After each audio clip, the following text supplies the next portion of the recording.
Welcome to Boom, where we have Biomechanics on our minds. Boom. Boom, boom, boom. Boom. Hello, everyone. Today we are so lucky to be talking with Professor Silvia Blemker.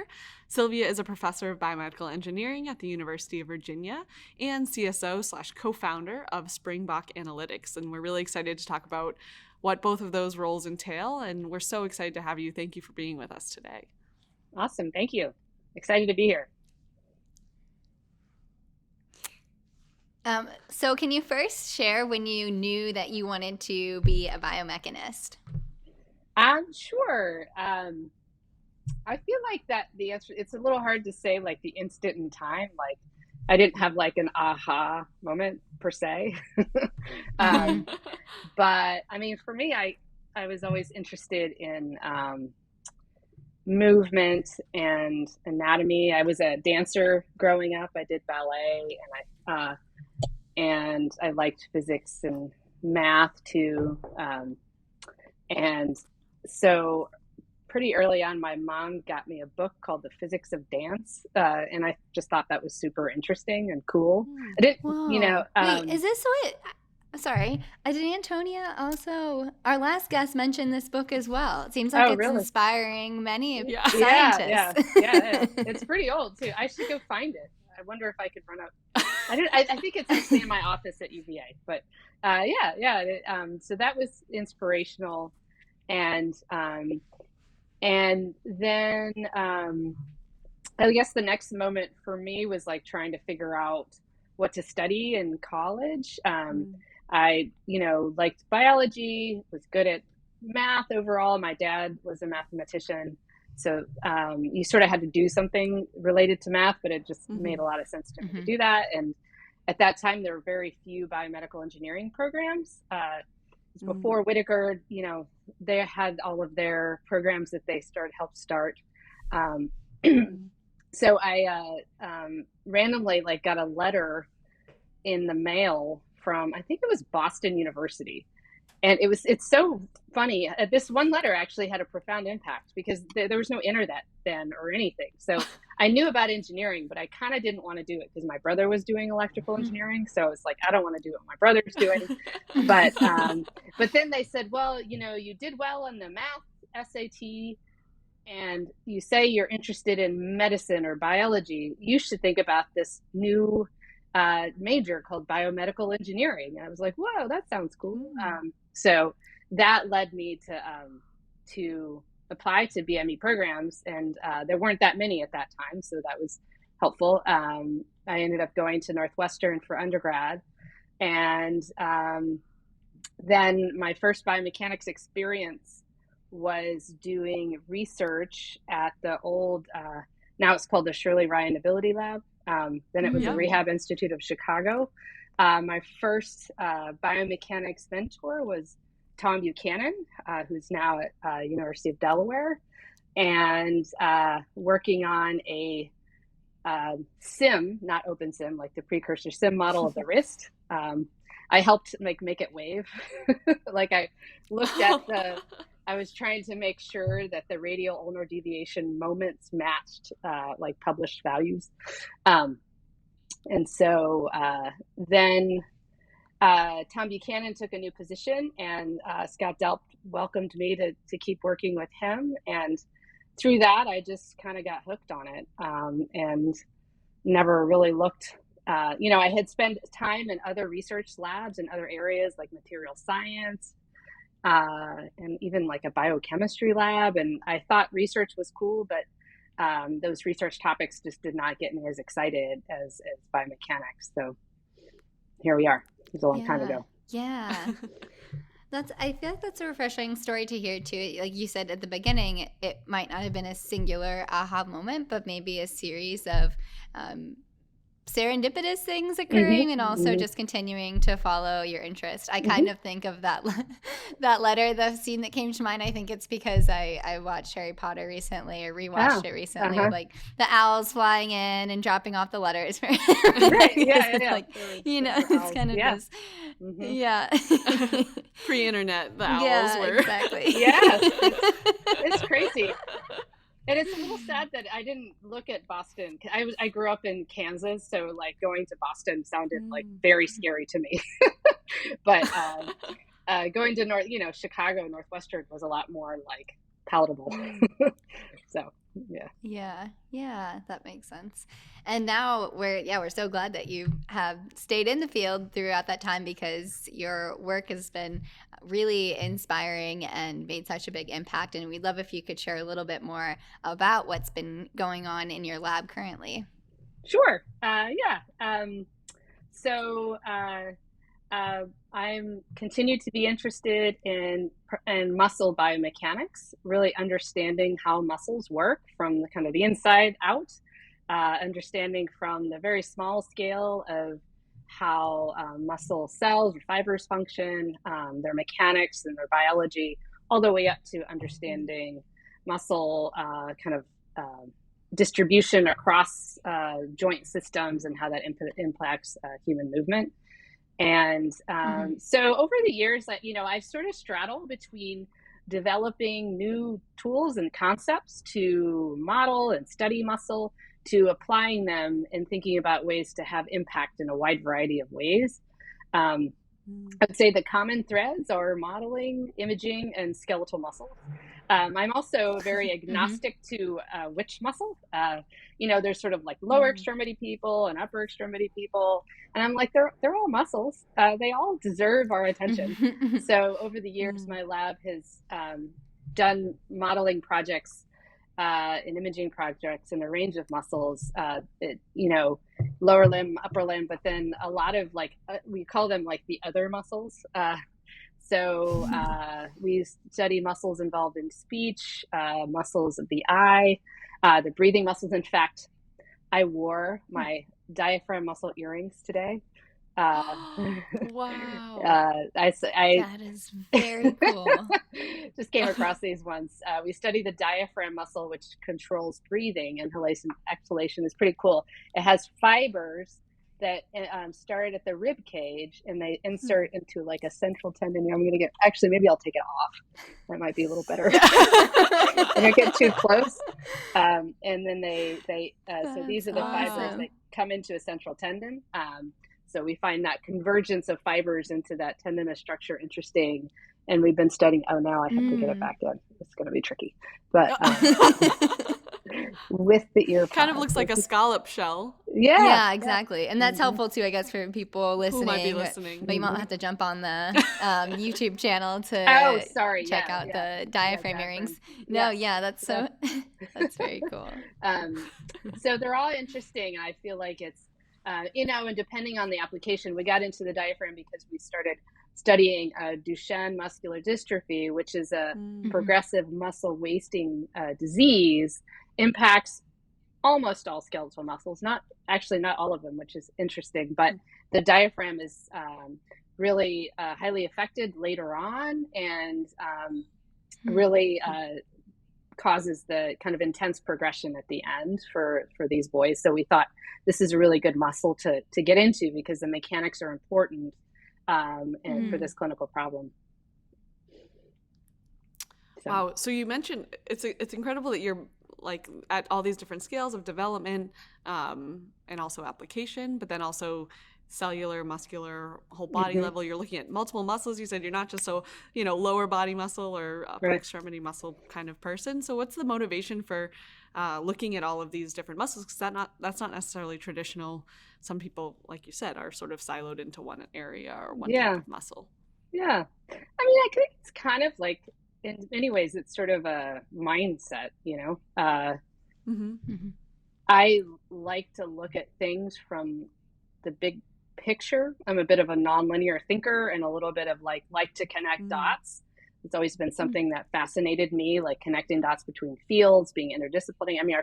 our discipline by nature is field is interdisciplinary, but I think I find it really cool to figure out, compare and contrast between different types of muscles. And so it makes sense to me to be like, oh, well, we could use the same modeling technique to study this muscle that elevates the velum in speech as it does the, the diaphragm, in breathing, or, one of the leg muscles. So, and then it also, given that we develop new modeling techniques, I think it's nice to test them out in different muscle systems.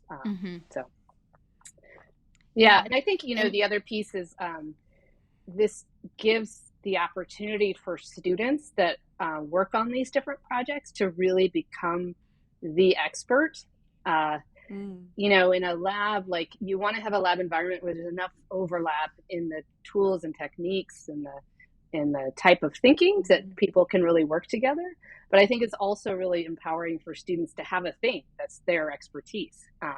So when you're doing these different applications, you're the diaphragm muscle person, you're the eye muscle person, you're the speech muscle, so and obviously there's some teamwork and overlap, but I think it's nice to have that ability for students to have ownership, these differing topics.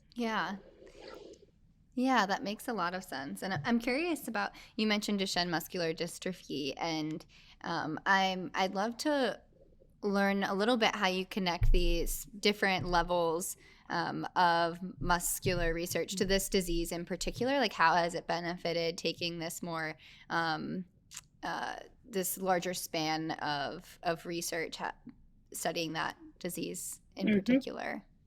Yeah. I mean, this one's an interesting case because it's really, the cause is known, the mutation in the gene that encodes for dystrophin, which ultimately the lack thereof means that the muscles, in all muscles in the body, lack the dystrophin protein that connects the contractile apparatus to the extracellular matrix. It's actually sort of a conglomeration of proteins that are missing: dystrophin and then the dystroglycan complex. So lots of big words, but really this protein affects many things. One of them is mechanical. It means that the muscle fibers have an increased susceptibility to damage from stress, and especially in eccentric contractions. But it also affects some of the cell signaling pathways of the muscle and how it regenerates and how it grows and how it responds to the environment. So, I think that interaction of biomechanical but other biochemical signals is really interesting, and I think really kind of something that is probably true for every biomechanics problem in the end. So I just think this one's a fascinating one to get going with. But in thinking about it that way, you really have to be able to have an understanding across the scales to really look at the problem correctly. And really, when you develop theories at one scale or models at one scale, you really have to understand that, there's more going on at the other scale to really contextualize what you're seeing and know kind of the meaning of it. So that's one sort of high level, like even within the lab, being able to be working at a larger scale. Like, we studied how movement pattern may influence how muscles are used eccentrically, which may then influence which muscles degenerate. The other thing that's interesting about this disease, back to this sort of all muscles question, is that while all muscles lack the dystrophin protein, they don't all get affected at the same rate. Some muscles become very diseased, degenerated more quickly than others. They all start out pretty healthy looking, but over time there's some muscles that go first, and then the others, and then the others, and then the others. So like, why some earlier than others? And so that, those are interesting questions that we can start to ask with modeling and in our approaches.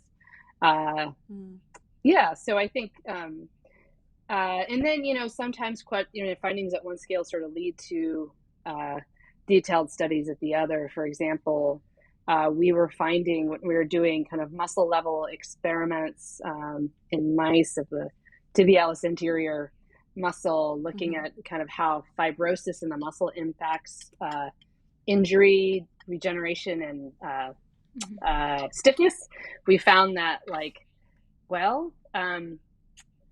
not all fibrosis is the same. Like, we think fibrosis is like when you have muscle fibers, but then you have replacement of some fibers with fibrotic tissue like collagen, ECM elements. We realized that you can't just like look and find how much fibrosis is there and just kind of like say, oh yeah, that explains everything about what changes in the muscle. We realized it was a lot more complicated than that. So that led us to dive into the next level of detail and looking at SEM images of the muscle, of the collagen organization and density and arrangement in the dystrophic mouse model. We did that in the diaphragm muscle. So yeah. Right there, right in that. Yes, exactly. Yeah. A certain like region right here about. Now people will have to come over to the YouTube. Yes, the YouTube.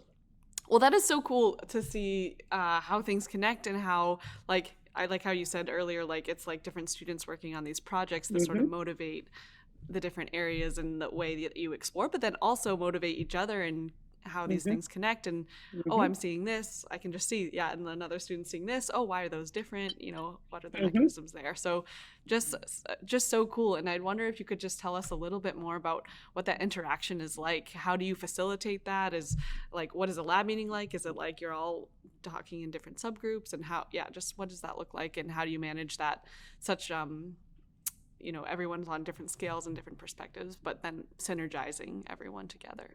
Right. That's a good question. I will give you my answer, and I wonder, like, if you asked my students, my guess is everybody would have a slightly different answer, because we all have our perspectives. I mean, first of all, I have amazing students, and all of them all the time, and they're amazing because they're all brilliant, of course, but they're also just very caring and really value having a positive environment and value teamwork and valuing supporting each other. So that is really the foundation. So, lab meetings they're not like, we don't like have subgroups or anything like that. We all, each semester, everybody takes a lab meeting to talk about their research and what they're up to. Like if they're working on a paper, they might talk about, what they're working on. They might send out a draft and get feedback during the meeting. Or a lot of times it's practicing a presentation to the group, whether it's for a conference or for a proposal meeting or, whatever it is. So we do different journal clubs, and journal club selection is definitely always interesting. Like, so, it'll definitely like some, you'll have certain students choosing some types of papers, others the other, and they're pretty wide ranging. But I think as biomechanists, especially for our lab, what brings it together is muscle. So I think, they're all interested. So, and they can all learn from each other. So, yeah, I think, there's not a super deliberate, like, here's how we organize. And because that's also not really my personality, sadly. But I think it's really sad. It's more like an environment where everybody wants to learn from each other and support each other and help each other. Like, when you give a presentation, and this is actually the way Scott Delp's lab was, we always lean in and help each other. And in doing that, like, they all learn a lot because you're thinking about, whoa, what if you presented your data this way or that way? Then like, through that, they're kind of learning each other's area as it goes. So, yeah. Yeah, that makes a lot of sense. I feel like this combination of curiosity and open-mindedness and wanting to help each other really does give a good foundation for being able to have this spread of different research topics and making it still be synergistic and build off of each other in ways. The other piece I thought I forgot to mention is through collaborations. Like a lot of these projects involve collaborations outside of the lab, and some of them are at UVA or some of them are at other institutions. And so, of course, the students are intimately involved in those collaborations, getting to know whether it's a clinician or a colleague in a different field. So they learn a lot through that as well, through those interactions, and that I think helps them tremendously, because of course I'm not the expert on pretty much any of it at this point. So and I'm okay with that. Like, that's the whole point. Yeah, I think that those collaborations, and also I think it's good skill development is being able to speak with people outside of your field, and sort of, if you're having a collaborators meeting, student is going to be the one that presents what they're getting and get the feedback and have that, like, developing those, some people call them soft skills. I think I heard somebody call them power skills, and I thought that was really cool. Like, I love that. Yes. I've been trying to think of a different term for that, so that's right, I'm gonna because they're not steal soft. that. I don't understand. They're not soft. No. Yeah. Powerful skills. Yeah. Power skills. Power skills. Yeah. So things like that, I think, are also, help a lot. Yeah, that makes a lot of sense. Another question we had in terms of your research was on the topic of sex-specific differences in musculoskeletal structure. And I'm curious on the impact of that, both from a research perspective, but then also potentially in daily life. What are sort of the implications of this type of research? Sure, yeah. I think the implications, I think in terms of using modeling to address clinical problems, I feel like, laying a foundation for how to do that correctly can have a big impact on a huge number of clinical problems where, whether it's the incidence rate is different between women and men, or the mechanism is different, or whatever it may be, but really understanding that we really need to, and I think a lot of the fields, I think sort of a reflection of where the field has gotten, where now we can start to ask that question. Like before, I think we were so in the dark about mechanics of different injuries and diseases that we weren't even at the point where we could ask how and why it would be different. But I think we are at a point where we can do that. So we must. And I think, in terms of empowering the field to do that, I feel like that it's kind of a calling that for some reason I decided to have. I also think it's just the right thing to do, to have models that are reflective of male and female. It's I think a lot of growing up in a world where even I studied a lot of those original cadaver papers of muscle architecture and properties, but then also, I dabble a lot into like that kind of exercise physiology field. And it was normal to just say, well, we want to keep things simple and just use males. And I guess you can have a scientific rationale for that. But then in the end of the day, then this is only if it stands to reason that you want to do research that's going to impact the world, then wouldn't you want to make sure it impacts the whole world? Right. I mean, and it's not like I want to come across as judgmental, because I know that, you get things started and then those are the next steps. So I don't want to be negative about the research in our fields to date, but I think it's just, we have to do more now. We have the tools and techniques and the ability to do those larger studies. So now's the time.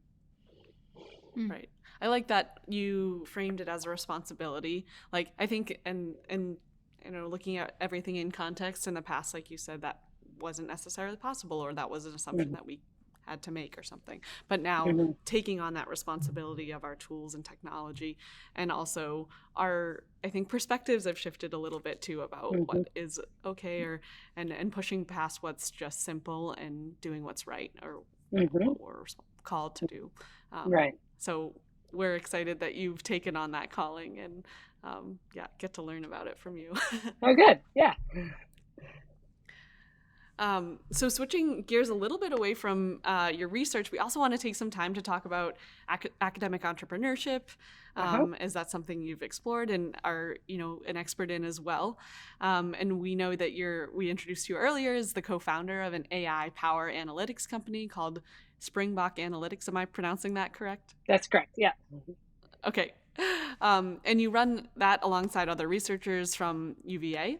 Can you just tell us about how that group came together, and what are your goals with the company, and just generally how handling that entrepreneurship experiences with all that you have to do on your academic to-do list as well.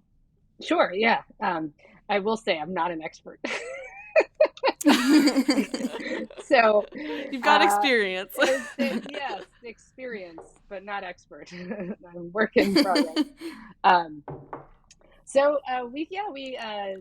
Springbok came out as a result of research that I'd been doing in collaboration with Craig Meyer and Joe Hart, both who were at UVA. Now Joe Hart has actually moved to UNC Chapel Hill, but we had done a bunch, embarked on this project to pretty much develop a technology where you could use MRI to image all the muscles of the lower extremity. To my point of all the muscles. Yeah. That's always I just sort of I think it's important to challenge to move past very focused, isolated things. And I'd been doing MRI based modeling, since my master's, or even actually before, when I was an undergrad. I was segmenting arm muscles for Wendy Murray. I was her undergrad, wow. And she's a famous biomechanist.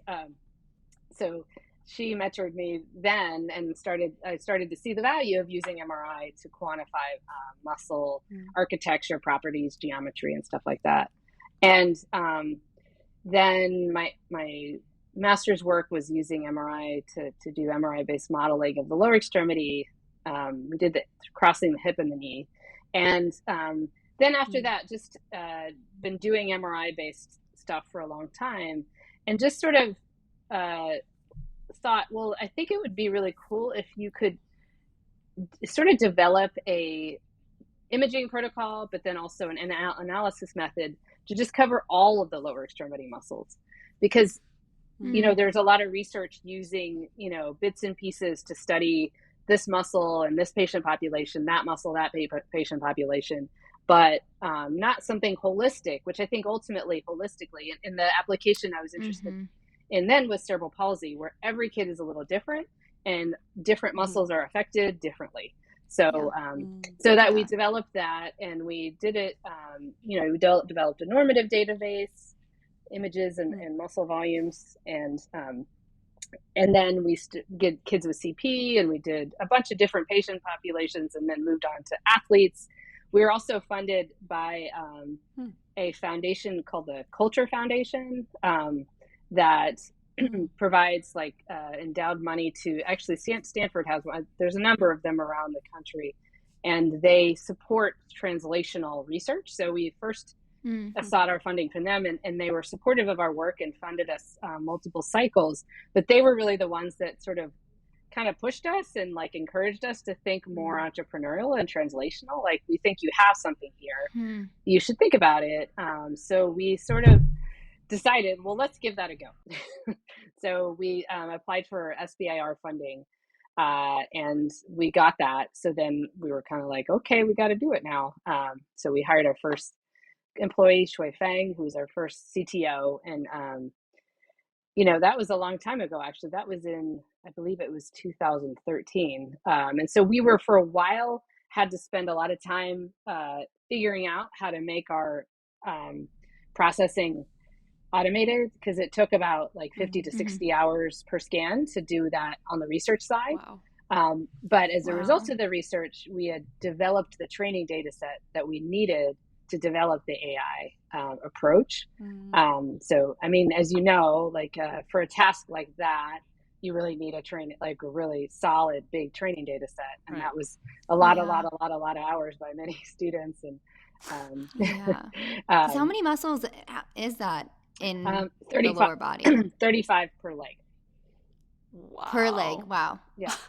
So And 70 I'm total. sure in especially in individuals with different disorders or diseases, I'm sure differences between legs can also vary a lot, or even in athletes, or people who you tend to have a favored leg just as you have a favored arm. So those between. No, you see a lot of asymmetry. We've actually even within the healthy population, you see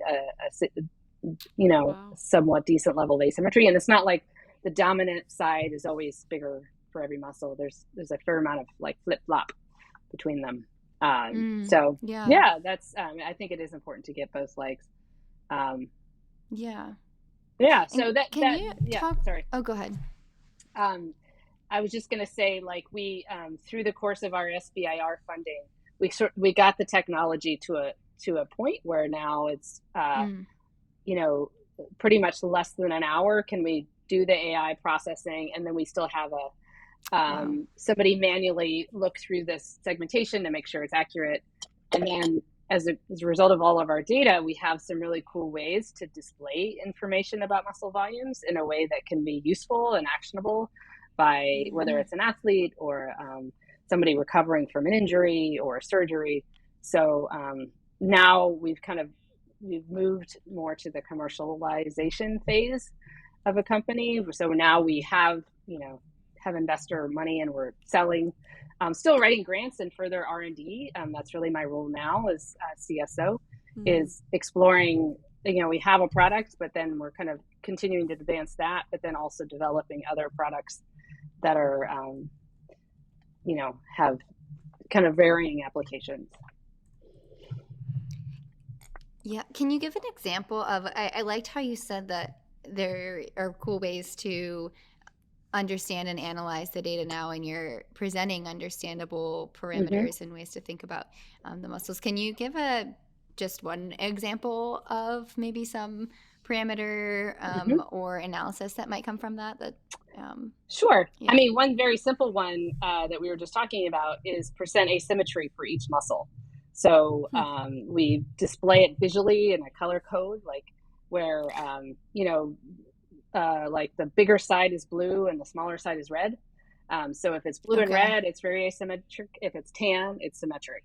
So it just gives you this visual of like, okay, which side is, and so especially in somebody who has had an injury or surgery, it makes a lot of sense. But then what's cool is that you see it on the muscle by muscle basis. So sometimes you see like some muscles like very asymmetric, one way, and then you see the compensation of the synergist muscle.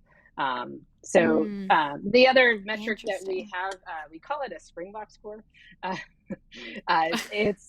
So one thing in our healthy database we found is that across healthy non-athletes, each muscle volume scales proportionally with the product and height and mass pretty well. So now we can use that to say, okay, for given somebody's height and mass, how big would you expect that muscle to be? And then express, like scientifically, we always present that as a Z-score as comparison to the normative database. We actually converted that into something we call the Springbok score, which is very akin, but instead of in Z-scores, which would go from, +4 to -4 or something like that, depending on who it is. Now it goes like from 0 to 100, and 50 is average. So it's it's just a more interpretable number than like a weird, decimal type number. But with scientific backing behind it, which is exactly. Nice. Yeah. That was one of the first type feedbacks we got from some test users that were helping us sort of explore how to turn it into a product. It was like, you got to make this number more meaningful, or more simple to understand.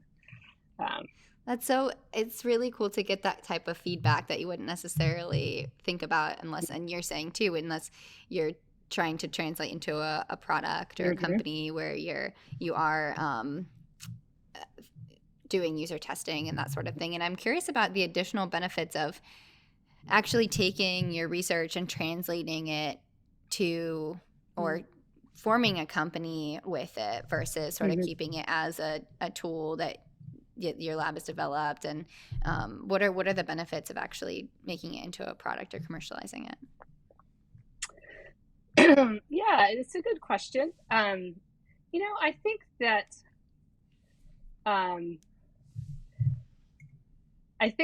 if you really want to test out, like it all depends on if you feel like it's something that, okay, it's time to really see if this would actually have an impact. A lot of research is just not quite there yet, right? It's not turned into a product that could be like monetized and sold, or, it's more of a concept, or it's more of an open resource, which we've done that too, shared code on SimTK or, other things. So everything has its type of impact. But I think if you have something where you feel like, oh, this could have an impact, and you have to be kind of open to putting yourself out there. It is very humbling, and you feel like you're at a fish out of water. Like, at least I do a fair amount. Definitely putting myself out of my comfort zone a lot. And then, having a good team and people that have bought into what you do. I think there's a lot of value to doing this. I think that's how,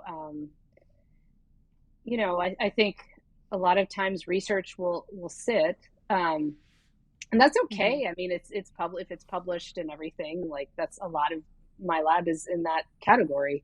And that's great. But I think it's also exciting. If you have an idea, you might as well take it for a spin, The worst can happen, it's still in the papers. Yeah, exactly. That's true. Well, it's fun to hear about your perspectives from both sides. And I like that you said earlier, you're not an expert in this yet, but that's kind of the best. We're not experts in this either. And maybe not a lot of our listeners are too. So it's really great to hear your perspective and your learnings too, from your experiences and your diversity of experiences. I really liked in your bio, you talked about being a wife and mother of two, making puns, hiking, doing crafty things, and playing tennis. These are all things that, in addition to talking about your research and the company, I feel like help define and shape who you are. And I'm wondering, these are not often things that we talk about in academic culture. These aren't things I know about some of my favorite professors, So I want to switch gears a little bit and chat about that. And I'm wondering, what are some of the challenges that you see in academic culture? Why aren't these things shared? And just what has been your perspective on that, being an academic and also seeing the entrepreneurship side, I guess, as well? Yeah, it's a good question. I think so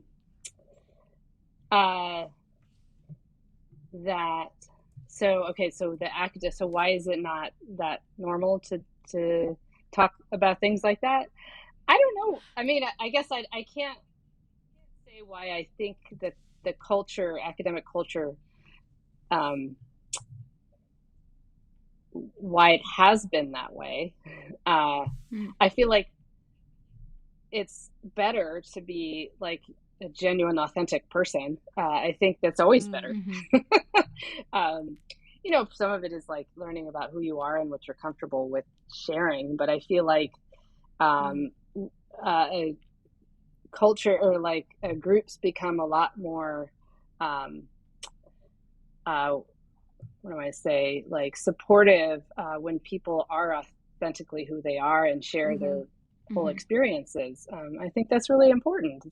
It's a part of who if you want to really work with somebody, it's not just a set of transactions with them. You give me this, you give me that, we talk about this, we talk about that. You get to know somebody. And I think, and so I guess the other piece is, I think the academic mindset sometimes is oh, this is so hard to do the academic thing, so we must say that we work all the time, and it's so hard. Yeah, totally. Yes.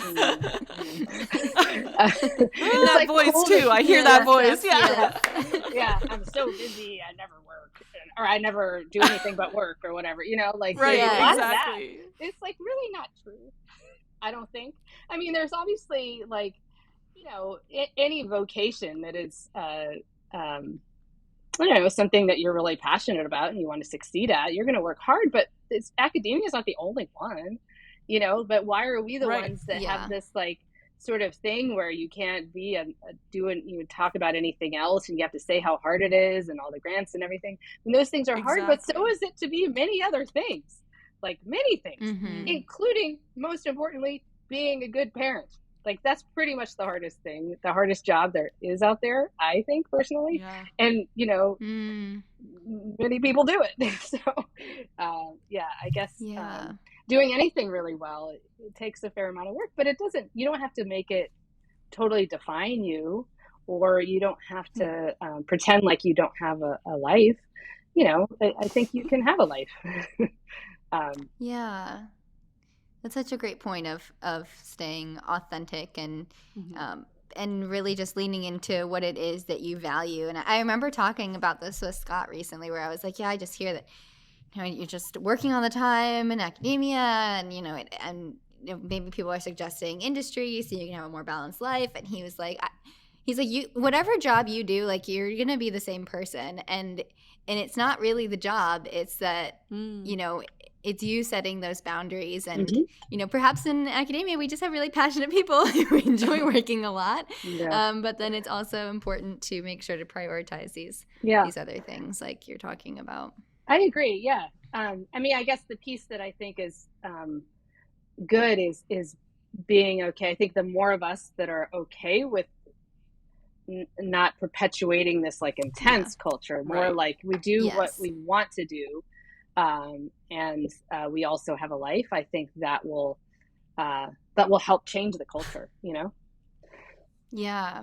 It's such an important point. It's like, I don't also want to be negative on people who might want to work a lot and genuinely enjoy that. And it's like, but we don't have to do that if that's not something that feels fulfilling for us or so we want in the long run. So the truth is too, like it's a unique job where you're going to have moments. It's just like grad school is very much like this. You have moments of like just intense work, and then you have times where you're like, I don't know what's going on, like it's like this, right? So I think like the best part about it is you're your own boss. Like you get to decide what you do, when you do it, and how you do it, and where you do it, all those things. There's not many other jobs out there like that. Yeah, that's a really good point. Well, speaking of those moments of I don't know what the heck I'm doing, we like to end with we have 2 more questions left for you. Okay. One of them is, can you tell us about a time that you feel like you failed and what you learned from that?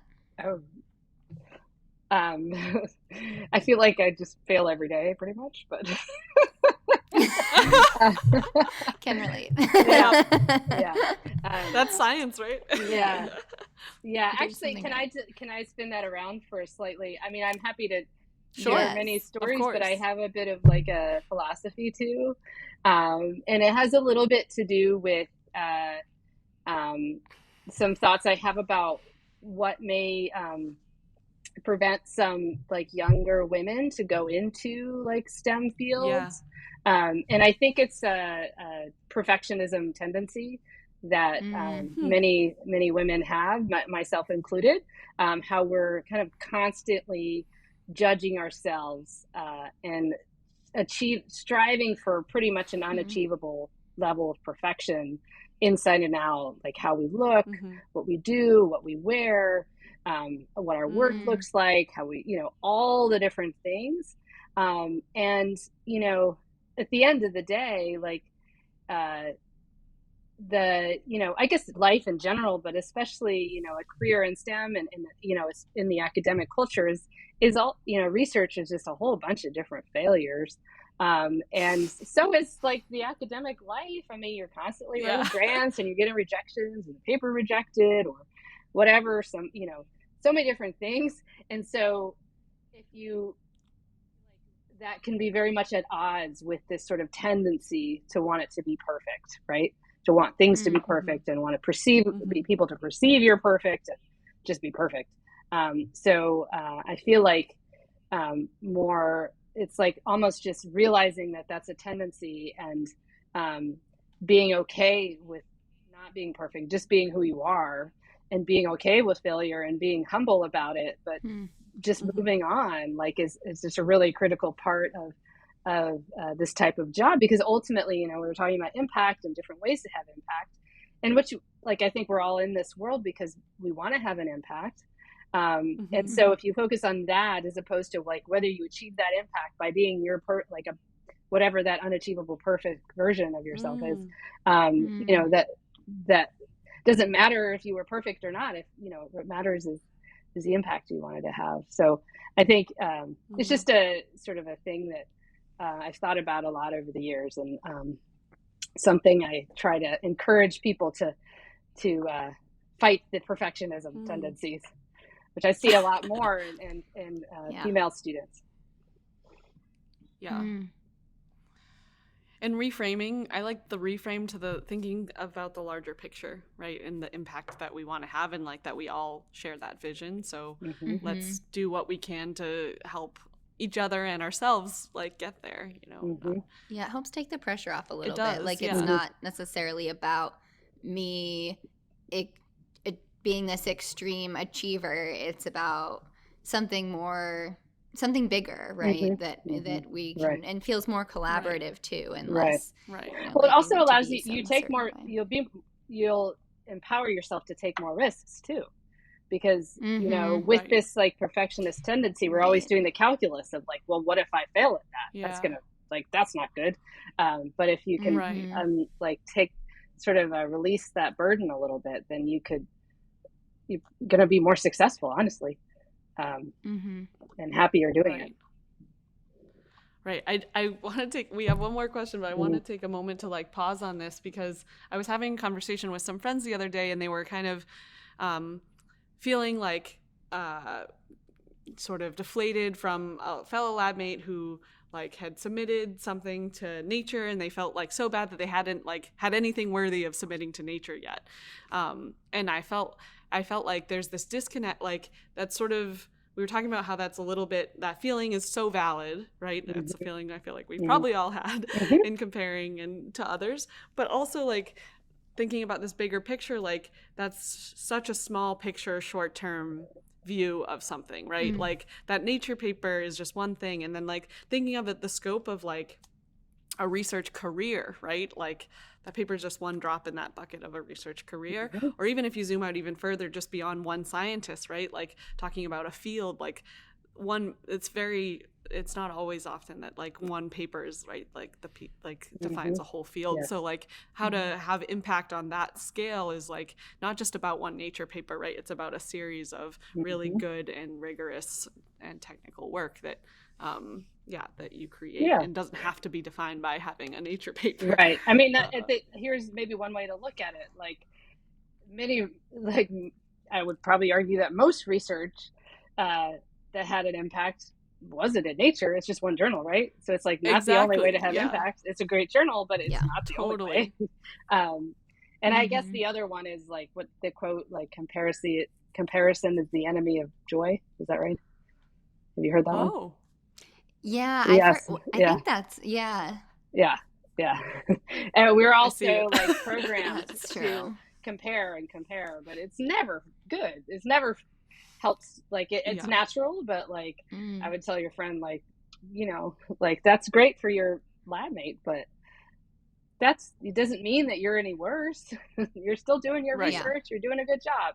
Like and comparison is just, because it's not, there's not everything, everybody's different, every project is different, every timing is different, like so many things are different. Exactly. And so there's no reason to compare like that. Yeah But it is natural. Well, thank you for saying all those things and sharing your perspectives. Like I feel like we could take a deep breath in this conversation. I hope everyone else can too. And just practice it, right? Because sometimes I'm like, and then I'll get mad at myself for then comparing, and I'll be like, God, no, I need to not do that. And then I'm like, okay, this is just like more of a spiral of like being Yeah, hard on yeah. myself Yeah. and thinking that I need to be perfect. Yes, But, that's it's funny. something that we can all practice Yeah. together.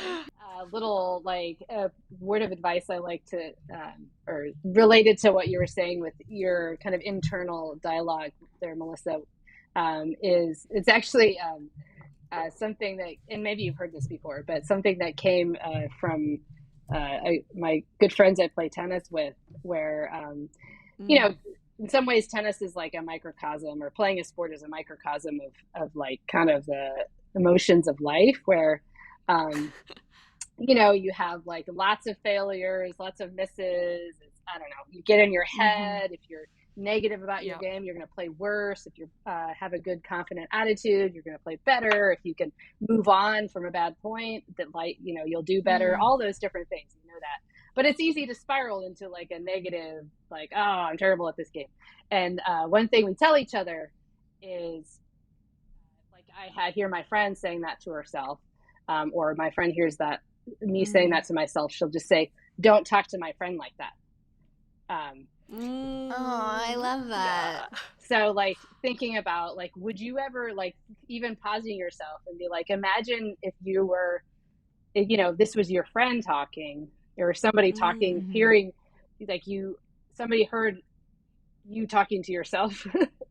That was weird, but like, you wouldn't say that to your friend, right? You would never say that to your friend. Well, maybe you would. What you say to yourself is often not what you would say to your friend. Yeah, exactly. If you're Melissa's friend, she might say it to you, but I'll let you know. No, I'm just kidding. Yeah, Well, I they do shouldn't agree. be Like the saying things that. we They say to should be ourselves. lifting you up. I mean, you know, challenging you. It's not like, but they wouldn't like. True. You know, they would. There's a lift you up. difference. Yeah, yeah. They wouldn't talk you're to you right. so negatively. So even just having I that think tennis awareness. is a good example too. Yeah. Because I feel like I'm always playing tennis and I'm like, I suck at this sport. I But I know, wouldn't right. like turn to the person I'm playing with and be like, you suck. Like, yeah, that's not nice. Right. So. No, it's not nice. Definitely not. Yeah. That we've established that. Yeah. Well, Silvia, how can people follow you in your work and, you know, keep tuning into the amazing impact that you're having in the work that you're doing? My lab has a Twitter. What is it called? A Twitter? A Twitter. A Twitter. A thing for tweeting. It's at UVA M3 Lab. And it's mainly a way that we broadcast like successes of students, presentations. They always have to have a pun. There's a pun in every single one. Yes. Sometimes, except for one recent one that a student, Riddhi Sahani, she's a gold star pun. There's a lot of punning in my lab. And one we would fit right in.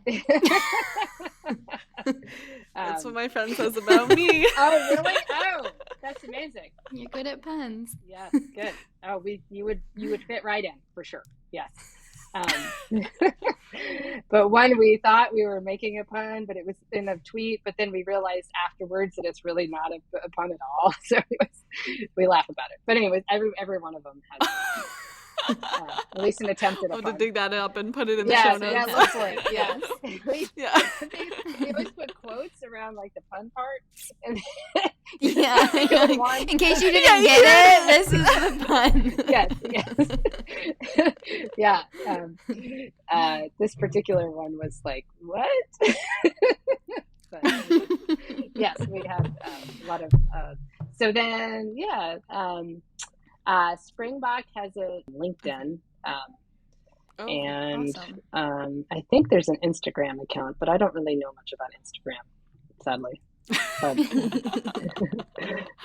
Okay, well, our listeners will know how to find it. We'll put it. Yeah, we'll find it and put it in the notes. Okay. So besides future tweets and puns about biomechanics, what are you excited about for the future of biomechanics? Ooh, that's a great question. I feel like biomechanics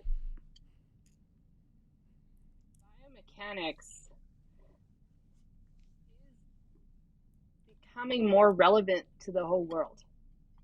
I feel like I hear the word biomechanics said outside of a biomechanics setting more and more and more. I think because of like the advent of wearables, of like markerless or app-based, app systems that can monitor motion, like your work, Melissa, like things like that. I feel like it's just exciting to see like we're going to enter kind of the mainstream, I don't know. I think that's a huge opportunity for us as biomechanists to just keep pushing the world forward and sort of driving innovation that like use that as a momentum builder to further have an impact on the world. So I don't know. I feel like, I guess, and maybe it's just my vantage point being on the outside also, on the commercial side with Springbok. I think what I see there is like, there is a lot, there's a lot going out there. And I think it's important for us biomechanists to be in those conversations, to be like driving that research to make sure that what goes out in the world is scientifically grounded, and, used correctly. And so I think, to me, that's we're kind of at an exciting inflection point where, our work is no longer just in the lab. Yeah. I think that's something I know that's something we're both excited about, but then I think this additional point to what you're saying of biomechanics is becoming more mainstream, but then making sure that it's being used in the right ways that are helping people and being understood in the right ways. All of that is extremely important. And I do feel that as part of our responsibility as scientists to make sure that information that's getting out is accurate and helping people. Yeah. And also it'll be interesting, I think, to see. Oh, go ahead. Driving it is representative as well, Yes, totally. Back to our sex specific, and there's other areas like that need further data and further kind of development. So I think that's the other piece that we can really like drive forward. Yeah, absolutely. Well, there's so many new and exciting opportunities arising in the field, and I think your work is such a great example of the many different spans of research in biomechanics, and I think will be really inspiring to everyone listening, and on the many different applications and impacts you can have in the field. So thank you for sharing all of that and your advice in entrepreneurship and these academic culture and all of these different areas. We really appreciate your thoughts, and I'm sure our listeners will as well. Awesome. Thank you. Well, thank you guys for doing this. It's amazing. I love it. I absolutely love it. It's you guys are an inspiration taking this on, and you guys are doing that, getting biomechanics out there, really making it accessible to all, and I think it's really exciting. Well, it's thanks to people like you that make the podcast what it is too. So we appreciate it. And yeah, thanks, Silvia, so much. It's so great to hear those words, especially coming from someone in the field like you. So we super appreciate it. Biomechanics off our minds.